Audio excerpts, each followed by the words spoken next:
Cette semaine, j'ai une bonne et une mauvaise nouvelle pour toi. Commençons par la bonne nouvelle. Tu ne mourras pas du terrorisme. En fait, les chances de mourir du terrorisme sont de 1 sur 116 millions, soit près de 0. Pour te donner un ordre de grandeur, tu as 10 fois plus de chances de gagner le gros lot du 649. Et toi comme moi, on sait très bien que ça n'arrivera pas, tout simplement parce que c'est tout le temps en Ontario qu'il gagne. Là, évidemment, je m'adresse aux gens qui habitent au Canada, parce que si en ce moment tu m'écoutes de la Syrie, tes chances de mourir du terrorisme ou de la guerre civile sont de 1 sur 350. Et important de le mentionner, tu n'as aucune chance de gagner le gros lot du 649, parce que, je le répète, c'est tout le temps en Ontario qu'il gagne. À la lueur de ces probabilités, un constat s'impose. Quand on nous dit que le Moyen-Orient est en guerre contre l'Occident, objectivement parlant, le Moyen-Orient est beaucoup plus en train de s'entretuer que de nous attaquer. 95 des victimes du terrorisme dans le monde sont des musulmans et 82 sont situés dans seulement 5 pays: l'Irak, l'Afghanistan, le Pakistan, le Nigeria et la Syrie. Si les islamistes ont réellement déclaré la guerre à l'Occident, visiblement, il leur manque un GPS. Ou bien ils en ont un, mais ils ne veulent pas l'écouter parce que c'est la voix d'une femme qui parle. Profitons de l'occasion pour clarifier une chose. On entend régulièrement des gens dire « tous les musulmans ne sont pas terroristes, mais tous les terroristes sont musulmans ». En réalité, c'est faux. Au moins aussi faux que ça. Et là, je veux être assez clair, je parle de la sacoche. C'est clairement une contrefaçon. En Europe, dans les 5 dernières années, seulement 2 des attaques terroristes avaient comme motivation la religion. L'énorme majorité des attentats ont été commis par des groupes séparatistes, nationalistes ou politiques. Cela dit, il faut être honnête, les attentats islamistes en Europe sont rares. Par contre, ce sont ceux qui font le plus de victimes. Les islamistes sont un peu comme à Apple. Ils ont une toute petite part de marché, mais c'est d'eux dont on parle le plus. En fait, les islamistes sont vraiment comme à Apple. Peu importe ce qu'ils font, que ce soit une montre ratée ou un attentat raté, vous pouvez être certain que tous les médias du monde vont en parler comme si c'était vraiment important. Maintenant, si on regarde les États-Unis, la situation est aussi intéressante.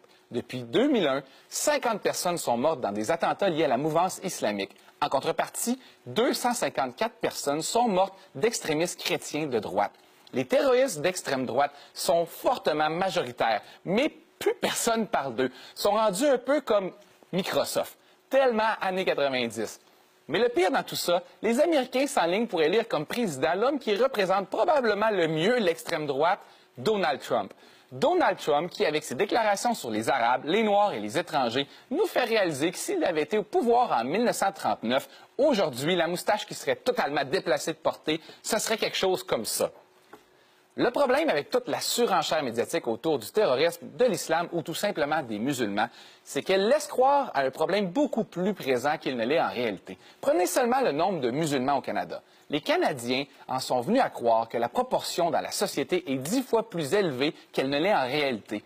Les Canadiens croient qu'il y a 20 de musulmans au Canada, quand en réalité, il y en a 3 Et là, je ne suis pas en train de dire que c'est nécessairement la communauté qui s'intègre le mieux. Ce que je suis en train de dire, c'est qu'on n'est pas en train de se faire envahir. Quand tu pognes une pinte de lait à 3 tu ne dis pas « Oh mon Dieu, 2 litres de gras ». Non, tu dis « C'est du lait, ça reste très blanc ». Si je vous dis tout ça, c'est que l'enflure médiatique est en train de tous nous convaincre qu'on va mourir du terroriste, quand statistiquement parlant, c'est très peu probable. Et d'ailleurs, j'avais parlé d'une mauvaise nouvelle au début, alors la voici. Tu vas mourir.